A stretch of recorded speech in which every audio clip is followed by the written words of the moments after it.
with all that said and done, let's just quickly run all these tests here and see what the results are. Because even I don't really know what the results are. If somebody's messed with the website a little bit, then some of these are going to fail, but fingers crossed, I hope they don't. Google Chrome opening up in each instance, and we're running each one of these tests. Okay. And that's looking pretty good. 8 out of 8 runs, every single test passed. That looks pretty good.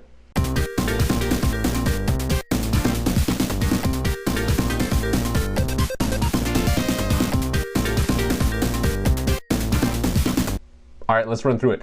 Shady Meadows, bed and breakfast. Here's the logo, what we can assume an image of the bed and breakfast itself. Actually, let me close this and inspect. That's just gonna get in the way. Welcome to Shady Meadows, the description, little introductory text, a delightful bed and breakfast nestled in the hills. Down here we have the rooms here, the room section. It's got an image of the room itself. Description of the room. There's some placeholder text describing the room.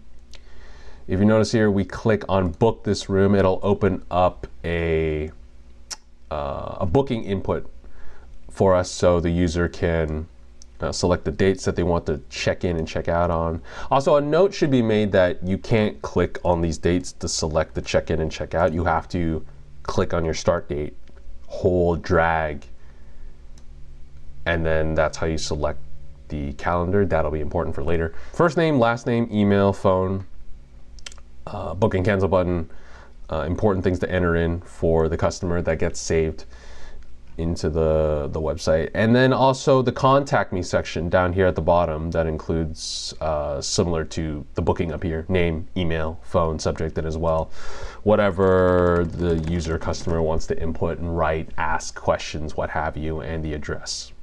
And there's also a submit button to do that. Way at the bottom, there is a map too of the actual location of the bed and breakfast. Whether or not that's actually true or what this actually is, I don't know. Actually, can we click on this? What does this lead to? This doesn't do anything. This could be a bug. This could not be a bug. I'm not sure. Probably something I'd want to flag if I was working as a QA on the project. But I want to turn the attention here to this section right here, the admin panel. I'm pretty sure the username is admin, and then the password is password, right? Yeah, there we go. And so pretty much anybody can enter and use this part of the RESTful Booker platform demo. It resets every 10 minutes or so it's not a huge issue. In fact, access to this part is part of the website, but it's just something to note because the amount of rooms can change. As you can see here, we can create a new type of room, like I'm putting 102, right, and label it as a double and create that room. I'm missing some inputs here, but yeah, I can create another room and go through the calendar. And as well, if I wanted to, I can go in and straight up just change the image that's at the top of the website, the name, the description, all of these details. I'm not going to do that right now for this demo, but it's just something to keep in mind. Anyways, we'll just log out here. Okay, so now I'm back in my JUnit file here, and let's just run through just like the code in general. So starting at the top here, I have an instance of WebDriver, or I've instantiated the WebDriver class as driver here, and as well a logger to help me log, because there's a couple places in here I use debug log to log some of the some strings back into the console so that I can read them. And that's what the logger here is going to help do. As well, I create a string with the name SUT URL, SUT standing for subject under test URL, and that is going to be specifically the automation in testing.online website. In other words, I'm getting our RESTful Booker platform website URL. And just setting it to SUT URL so I can reference it every single time. So going through the hooks of the file here, in my setup before class method, I have an instance where I'm going to be taking the WebDriver manager and calling the Chrome driver setup method, and that's going to make it so that every test runs in Chrome driver specifically. Of course, I could use Edge driver. I can use the driver that's useful for Mozilla Firefox, but in this instance, I'm going to use Google Drive. But having the WebDriver manager, I can easily just switch between any driver I need for a specific browser that I'm testing. Before each test, I'm going to create a new Chrome driver. I'm going to get the URL of the website, and as well, I'm going to use an implicit wait and just make sure that the logo URL has at least loaded in first before I start testing anything. And as well, I scroll a little bit so that the logo is fully in view. Just so that also helps load in a couple elements as well scrolling. And actually, let's just go back up to the scroll to view method that I've created here. And you'll notice that it takes an argument of web element type. I've just simplified it a little bit so I can easily just call this method and then put in an argument for whatever web element that I want to scroll to. But you could easily just run this in each test if you want individually. I'm just using it often enough that I've created a helper method, and that just allows me to quickly do that. Anyways, let's move to our first test here, and that's going to be checking that the homepage image is in fact the logo of Shady Meadows.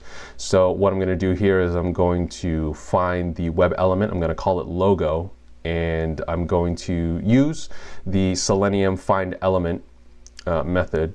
And I'm going to specify that I want to find that element by its class name and find whatever class has the hotel-logo URL string on it. Then I'm going to assert that the specific attribute within that element, I'm going to get the source and check that that source name is equal to images / images / rbp -logo.jpg. The next test here is the website description displays on homepage. So similar to the hotel logo URL assertion that I've written up here, except this time I'm just checking that the string just below that logo is displaying as intended. Here I assert that it at least starts with welcome to Shady Meadows. That the string welcome to Shady Meadows is at least within that text. There's a little more to it. Like if I navigate back to the website here, it's welcome to Shady Meadows, a delightful bed and breakfast nestled within the hills. If I wanted to, I can copy paste and put in this entire string. But for right now, in case in the future anybody wants to change that descriptor, it at least contains welcome to Shady Meadows.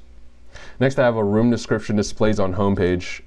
This operates very similar to the previous test in that it is just checking to see that there is a string right next to the room description on the page, like that there actually is a room description, though unlike the test up here that just checks if there is a introduction text, this test for the room description is just checking that it's not empty. So here that I've written out, assert that the description text that appears right next to the room is not empty, since it's placeholder text anyway. I have room image is displayed here. This just checks that the room image specifically has, well, first it grabs the element. I've specified a wait here, an explicit wait, maximum 10 seconds. And then I'm just going to wait until that web element has loaded in specifically first under the class name hotel image.